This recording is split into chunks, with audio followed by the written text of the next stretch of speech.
নমস্কার বন্ধুরা, জয়গুরু রান্নাঘরে আপনাদের স্বাগতম। আমি আজকে আবার শোল মাছ নিয়ে এসেছি।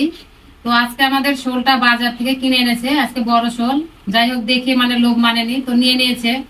তো আমি আজকে একদম শুধু জিরা গরম মশলা দিয়ে আমি করব। তো অনেকের বাড়িতে বয়স্ক মহিলারা যারা থাকে, হয়তো ছেলেরা থাকে, তারা হচ্ছে পেঁয়াজ রসুন দিয়ে খেতে চায় না।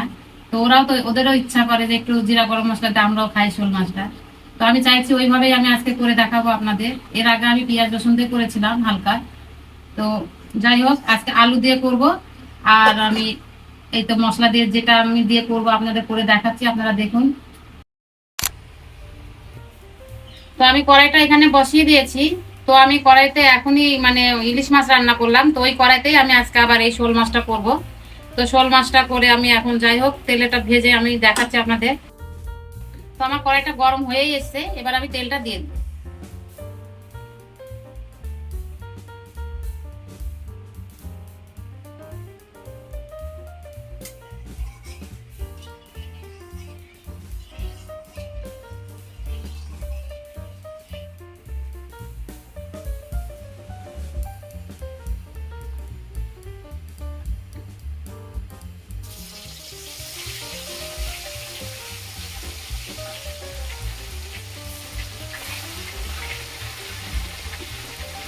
তো টাটকা শোল, শোল দেখলে সবারই খেতে ইচ্ছা করবে। যাই হোক, আমাদেরও আজকে নিয়ে এসে লোভ মানেনি।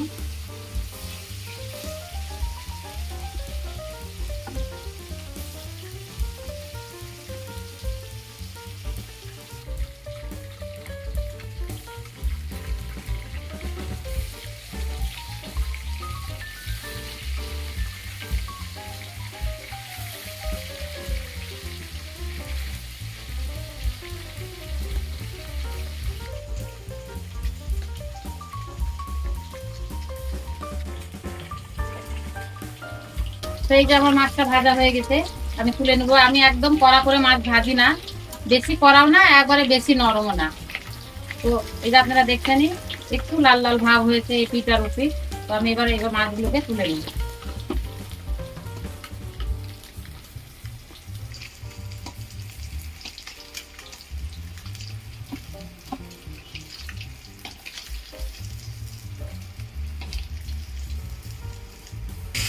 বাকিগুলো আমি এইভাবেই ভেজে নিই।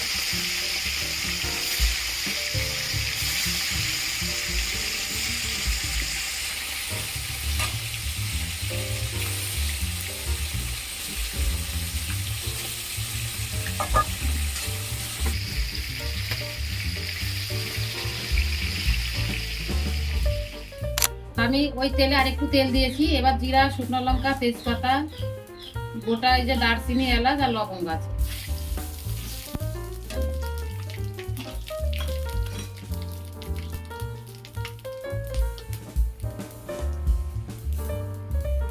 এবার সামান্য পরিমাণে একটু আমি হিং দিয়ে দেবো।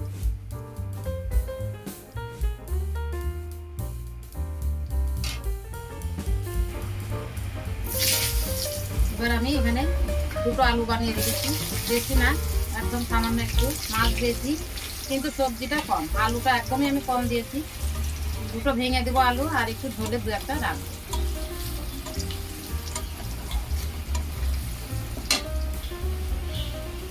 এবার আমি একটু আলু ভাজাতে যে লবণ দিয়ে দেবো,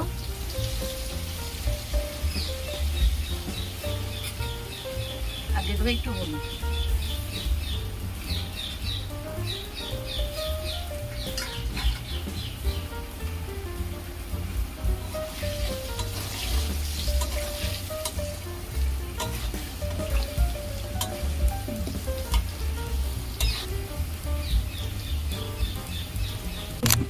তো বন্ধুরা, এই যে আমার আলুটা লাল লাল হয়ে গেছে, একদম ভাজা হয়ে গেছে। এবার আমি এর মধ্যে একটু কাঁচা লঙ্কা আর দু তিনটা শুকনো লঙ্কা দিয়ে আমি বেটে নিয়েছি। এটা আমি এবার মশলার সাথে একটু কষিয়ে নিব। লঙ্কাটা আমি আগে কষাবো।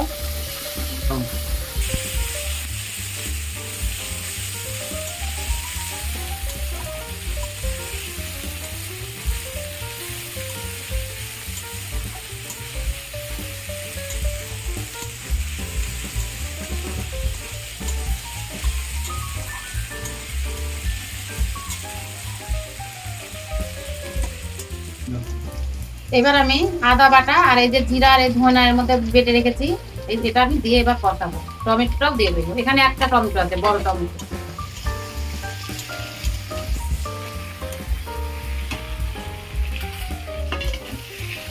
এই মাছটা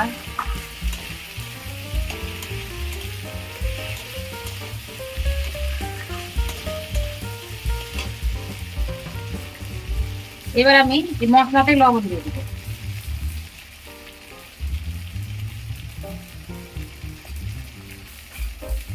হলুদটাও দিয়ে দেবো।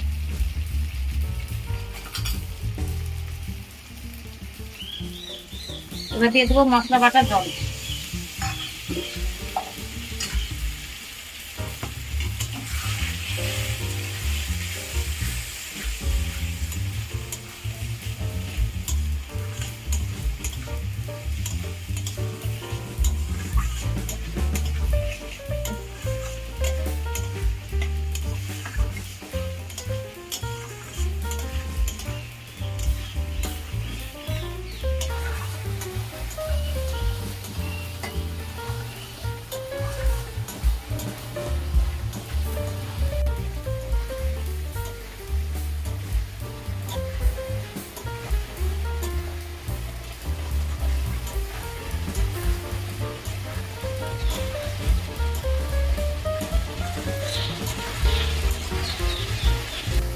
এবার আমি সামান্য একটু চিনি দিয়ে দেবো।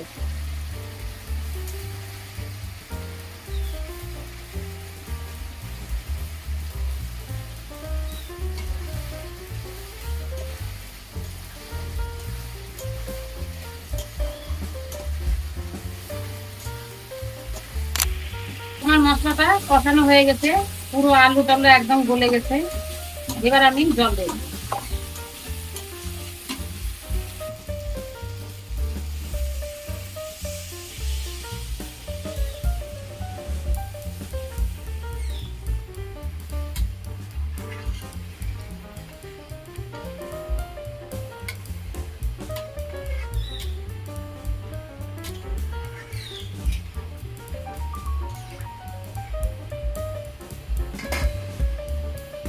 তো বন্ধুরা, আমি এই যে ঝোলে মানে মশলা যখন কষাই তখন তো আমি লবণ হলুদ সব দিয়ে দিয়েছি, আমি আর ঝোলে লবণ হলুদ দিব না। এবার আমি ঝোলটা ফুটে উঠলে আমি মাছগুলোকে দিয়ে দিই। আমার ঝোলটা ফুটে উঠেছে, এবার আমি মাছগুলো সব দিয়ে দিই।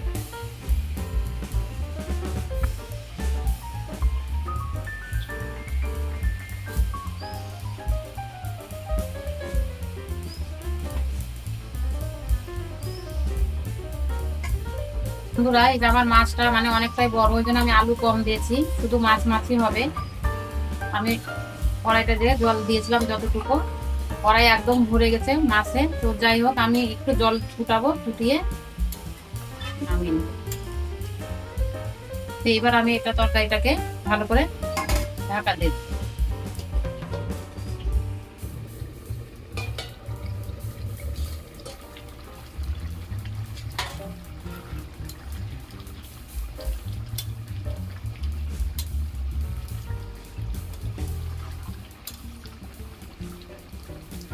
তো আমার তরকারিটা হয়ে এসছে, এবার আমি গরম মশলা দিয়ে দিই।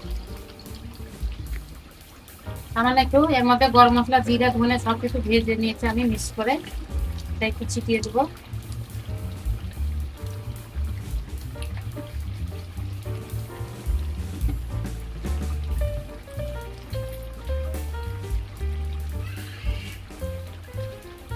এবার একটু কচুরি মেথি দিয়ে দেবো।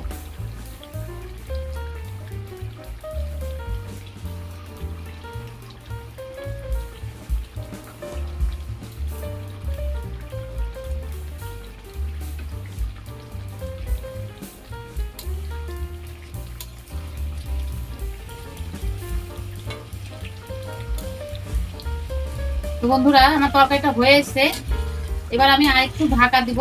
মশলাটা একটু মানে মাছের মানে গায়ে গায়ে লাগুক, আর সেন্টটাও ভালো হবে। একটু ঢাকা দিয়ে আমি নামিয়ে।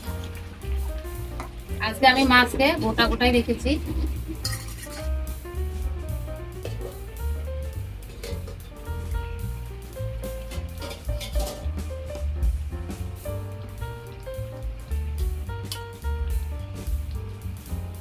তো এই যে বন্ধুরা দেখুন মাছের মানে কালারটা কত সুন্দর হয়েছে,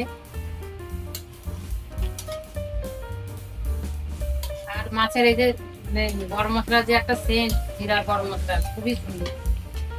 যাই হোক আমার তরকারিটা হয়ে গেছে, এবার আমি নামিয়ে দিই।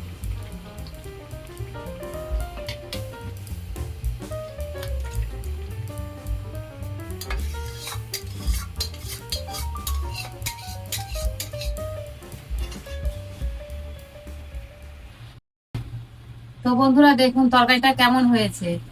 আপনারা তো পুরো ভিডিওটা দেখলেন, আপনাদের কেমন লাগলো আপনারা অবশ্যই কমেন্টে জানাবেন। ভালো থাকবেন, সুস্থ থাকবেন, ধন্যবাদ।